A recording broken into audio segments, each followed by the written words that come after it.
Don't fight it, it's coming for you, running at you. It's only this moment, don't care what comes after. Your fever dream, can't you see, getting closer. Just surrender, cause you feel the feeling taking over. It's fire, it's freedom, it's flooding open. It's the preacher and the puppet and you... Saludos, muy buenos días, y bienvenidos a Notidia, su noticiero favorito en punto. El día de hoy veremos los acontecimientos más importantes que hemos pasado en los últimos tiempos. Yo soy Rafael y espero se mantenga informado y que les vengo contando.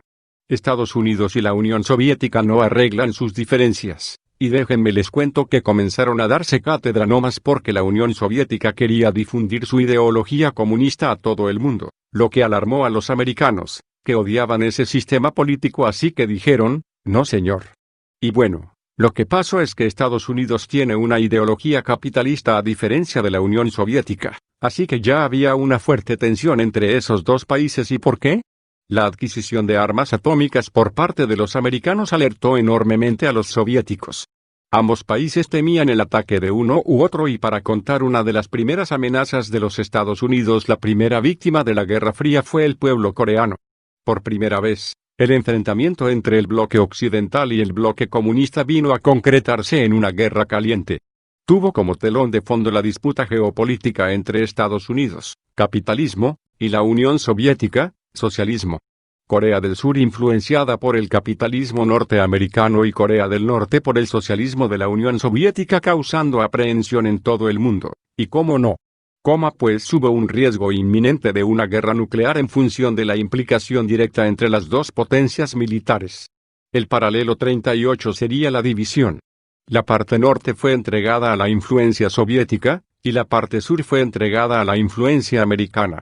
Y en 1948 se fundaron dos países, la República Popular Democrática de Corea, en el norte, liderada por el Kim Il-sung, y la República de Corea, en el sur, con Syngman Rhee en el gobierno.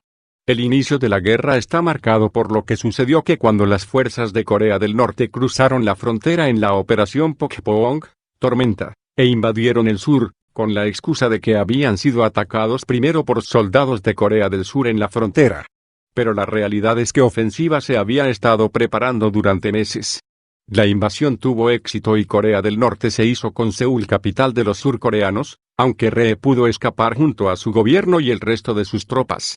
¿Y entonces qué pasó contra dicha acción? El gobierno de Estados Unidos, a través de la ONU, envía tropas para expulsar a los socialistas de la región del sur de Corea y devolver el mando de Seúl a los surcoreanos. Ellos aún no querían conflictos, pero era algo que ya estaba cocinando e incluso se llegó a pensar el riesgo inminente de causar una tercera guerra mundial. El socialismo y el capitalismo están de nuevo en guerra. Después de la rendición empezaron las negociaciones. Los muchos conflictos en territorio coreano provocaron la muerte de cerca de 4 millones de personas, en su mayoría personas inocentes. En otras noticias es la primera guerra árabe-israelí, también conocida por los judíos como Guerra de la Independencia o de la Liberación. Israel capturó la Franja de Gaza y la península del Sinaí a Egipto, Cisjordania, incluida Jerusalén Oriental, a Jordania y los altos del Golán a Siria. 500,000 de palestinos huyeron. Pues el 14 de mayo, se llevó a cabo la retirada británica y se proclamó la creación del Estado de Israel. Sin embargo, este fue inmediatamente invadido por los ejércitos de 5 países vecinos que son Transjordania, Egipto, Siria, Líbano e Irak. Con el fin de destruirlo, entonces estalló una guerra civil en el mandato entre judíos y palestinos, la cual ganó Israel. Y esto no se detiene, pues en nuestra isla querida de Cuba también hay un conflicto, pues la gente ya está cansada del gobierno capitalista y de corrupción de Fulgencio Bautista. Cuba, un país que vivía bajo fuerte influencia de Estados Unidos. Las industrias de azúcar y muchos hoteles estaban dominados por grandes empresarios norteamericanos. Una economía basada en el capitalismo con una fuerte dependencia de los Estados Unidos. La población sufría de la alta tasa de desigualdad social. Paralelamente a eso, ocurrieron varias huelgas y revueltas. Siempre partiendo del proletariado que se unía y del movimiento estudiantil que ganaba fuerza. Las primeras acciones se hicieron sentir los ataques e intentos de tomar el cuartel Moncada y Carlos Manuel de Céspedes. Los estudiantes y grupos guerrilleros comenzaron a dar protesta en las calles para manifestar su descontento. Lamentablemente unos han muerto. Pero aparece el gran héroe, Pues una persona que estaba en México acompañado del Che Guevara, fue digamos por refuerzos para ayudar a los estudiantes y derrocar el gobierno capitalista y dictador de Fulgencio Bautista. Fundó el 26 el Movimiento Revolucionario de Julio, constituido en un principio por 80 guerrilleros. Fidel Castro y un grupo de unos 80 combatientes se instalaron en los bosques de Sierra Maestra. Los combates con las fuerzas del gobierno fueron intensos y varios guerrilleros murieron o fueron arrestados. Pero finalmente lograron terminar con el gobierno de Fulgencio Bautista, convirtiendo a Fidel Castro en el nuevo presidente de Cuba. Como consecuencia de la derrocación del gobierno capitalista de Fulgencio, Estados Unidos corta toda alianza con Cuba para cualquier tratado comercial y por ende siendo expulsado de la OEA, Estados Unidos suspendió su apoyo militar al gobierno cubano. Después de la alineación con el modelo soviético, Cuba fue también el escenario de una de las mayores tensiones del período conocido como la Crisis de Octubre o Crisis de los Misiles. Ya hasta parece una pesadilla, pues también el conflicto en Vietnam se ocasionó por el intento de derrocar el gobierno de Vietnam del Sur.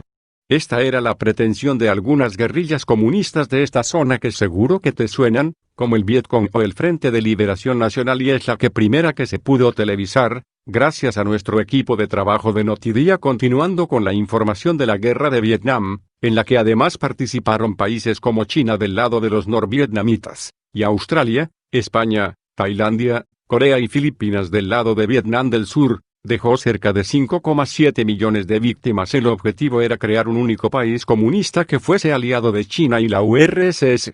Los estadounidenses, ante el miedo de que el comunismo se extendiese por Asia, empezaron a apoyar al territorio vietnamita. De hecho, ya habían participado en un proceso parecido en Corea con el fin de derrotar al régimen comunista. Por su parte, Rusia empezó a colaborar con el bando comunista. Que esta guerra terminó con la victoria de Vietnam del Norte. Siguiendo con otro conflicto bélico, la guerra de Afganistán, también conocida como Guerra Ruso-Afgana, Guerra Afgano-Soviética, fue la primera fase del extenso conflicto de la Guerra Civil Afgana en el que se enfrentaron las Fuerzas Armadas de la República Democrática de Afganistán, RA, apoyadas por el ejército soviético contra los insurgentes muyahidines, grupos de guerrilleros afganos islámicos apoyados por numerosos países extranjeros, destacando Estados Unidos, quien les proporcionó ingentes cantidades de armas y dinero. El conflicto está considerado como parte de la Guerra Fría, en la que los soviéticos se retiraron después de la firma de los Acuerdos de Ginebra entre Pakistán y la RA. No obstante, los enfrentamientos entre insurgentes y las tropas del gobierno continuaron hasta abril de 1992, cuando la disolución de la URSS provocó el colapso económico del país y los fundamentalistas pudieron establecer el Estado Islámico. El conflicto es conocido popularmente como el Vietnam de la URSS. Y dio como resultado la retirada del ejército soviético, continuación de la Guerra Civil Afgana, derrota del Estado socialista e implantación del Estado Islámico. Terminamos nuestra información con el fin del socialismo europeo y la caída del muro de Berlín, pues vemos que desde la primavera de Praga había quedado claro que muchos de los regímenes satélites comunistas habían perdido su legitimidad y se mantenían en el poder mediante la coerción del Estado, o respaldados por la amenaza de invasión soviética. El 9 de noviembre, el muro de Berlín, que partió en dos a la actual capital alemana y que se convirtió en el símbolo de la división del pueblo alemán durante la Guerra Fría, cayó tras 30 años de haber sido construido. Los berlineses creían que la estructura era indestructible. Sin embargo, el muro cayó tras una serie de hechos políticos y sociales desencadenantes y provocó la euforia de los alemanes y de ciudadanos de otras partes del mundo. A la mañana siguiente marcó el inicio de la caída del muro y con ello el fin de la Guerra Fría. Toda guerra, sin excepción, tiene un contexto malo para la humanidad. La razón de una guerra es sinónimo de desigualdad y de injusticias en ciertas áreas de la sociedad, ya sea en cualquier campo. Por tal motivo, el fin de toda guerra siempre tiene un toque de buenos cambios para la misma sociedad, soluciones a los problemas, y es por eso que todo fin de guerra termina siendo un cambio a la humanidad misma, y que quedará parte de nuestra historia, y es nuestro trabajo transmitirle e informarle la noticia. Hemos llegado al fin de esta transmisión, le agradecernos que nos haya visto. Nos vemos la próxima y hasta pronto.